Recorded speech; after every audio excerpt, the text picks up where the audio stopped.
Bismillahirrahmanirrahim. Assalamualaikum warahmatullahi wabarakatuh. Selamat pagi Nanda-nanda semua. Selamat berjumpa lagi dengan Yanda di pelajaran BTAQ hari ini ya. Nanda-nanda semua, untuk pelajaran BTAQ hari ini kita kembali membahas tentang hukum bacaan nun mati atau tain. Di minggu sebelumnya Yanda sudah coba jelaskan bahasan tentang nun mati dan tain ini. Namun di minggu sebelumnya Yanda baru membahas tentang bagian-bagiannya ya. Nah, untuk pertemuan hari ini Yanda akan coba uraikan satu-satu tentang bagian-bagian daripada nun mati atau tain tersebut. Di minggu kemarin Yanda sudah coba jelaskan bahwa nun mati atau tain ini terbagi menjadi secara keseluruhan menjadi 5 bagian ya. Ada izhar, idgham bi gunnah, idgham bila gunnah, kemudian iqlab dan ikhfa. Nah, untuk pertemuan hari ini Yanda akan bahas satu bahasan tentang izhar dulu ya, yang akan dibahas sama Yanda. Nah, bahasan yang pertama yaitu tentang izhar halak atau izhar halqi ya. Izhar al-halqi. Nah, izhar tersendiri pengertiannya yaitu bacaan yang jelas ya, bacaan yang jelas. Jadi kalau ditanya tentang izhar berarti bacaannya harus jelas. Kemudian secara istilah, nah, secara istilah pengertian izhar itu apabila ada hukum bacaan nun mati. Di minggu kemarin ini sudah coba bahas ada bacaan hukum nun mati.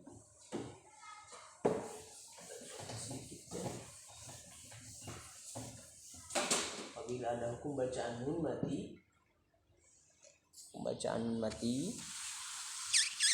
kemudian atau tain ya, nun mati atau tain, kemudian dia menghadapi salah satu huruf izhar. Huruf izhar itu apa aja Anda?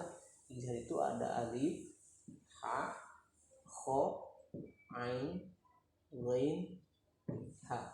Nah, ini huruf-huruf izhar. Jadi huruf izhar itu ada 6 ya. Nah, nanti kalau ada hukum bacaan nun mati atau tain kemudian menghadapi salah satu huruf izhar yang 6 itu, maka cara membacanya harus dibaca dengan bacaan yang jelas. Itu pengertian secara istilahnya. Jadi pengertian istilahnya itu apabila ada nun mati atau tain menghadapi izhar atau menghadapi salah satu huruf izhar yang dari 6 itu, kemudian cara membacanya harus dibaca dengan jelas. Nah, adapun izhar hurufnya ya Anda sudah tampilkan di layar ya. Tadi juga Anda sudah saya tuliskan di papan tulis.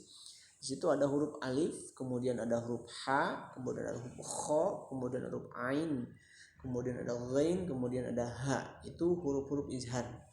Nah, nanda-nanda semua dianjurkan untuk menghafal huruf-huruf izhar ini, karena nanti ketika praktek membaca Al-Quran maka nanda diwajibkan hafal huruf-hurufnya ya. Karena kalau tidak hafal nanti tidak bisa menyebutkan hukum bacaan apa itu. Bisa jadi nanti ketika membaca juga jadi bacaan yang salah ya. Oleh karena itu nanda bisa menghafalkan huruf-huruf izhar ini, kemudian nanti bisa dipraktekkan ke dalam Al-Quran. Nah, baik nanda, untuk contohnya Yanda sudah tampilkan beberapa contoh di situ di layar yang ada di depan nanda semua. Di situ ada contoh dari harokat kasrah tain, ada juga yang berasal dari harokat domah tain, kemudian ada juga yang berasal dari harokat mim atau nun mati, maaf ya. Nah, di sebelah kiri kita ada contoh dari bacaan nun mati menghadapi huruf ha, kemudian nun mati menghadapi huruf kho, kemudian nun mati menghadapi huruf ain. Itu semuanya contoh-contoh bacaan izhar yang berasal dari nun mati penyebabnya ya. Jadi penyebabnya nunnya mati kemudian menghadapi huruf izharnya. Huruf izharnya bisa itu alif, bisa itu ain, bisa itu ghain, atau huruf-huruf yang lain ya.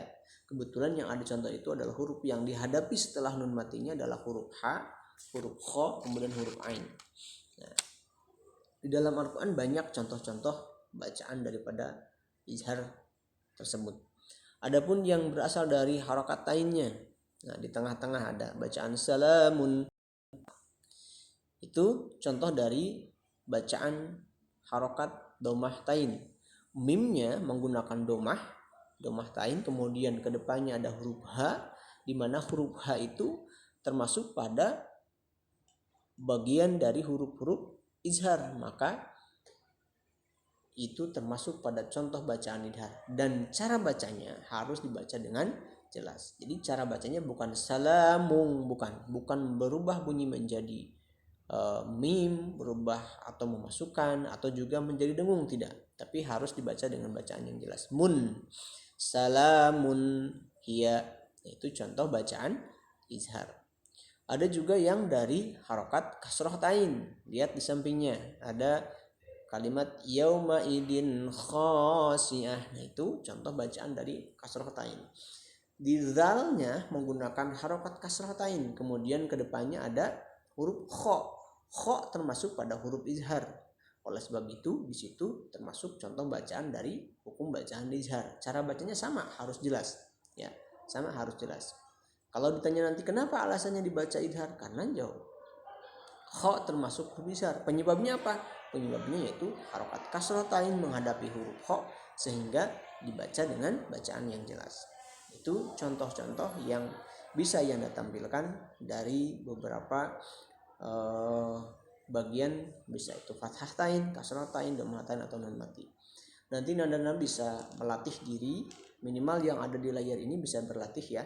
Bisa berlatih cara membacanya seperti apa. Misalkan gini, ada di layar itu ada juga bacaan yang paling bawah sebelah kanan, rizqan hasana. Nah, itu contoh bacaan izhar juga.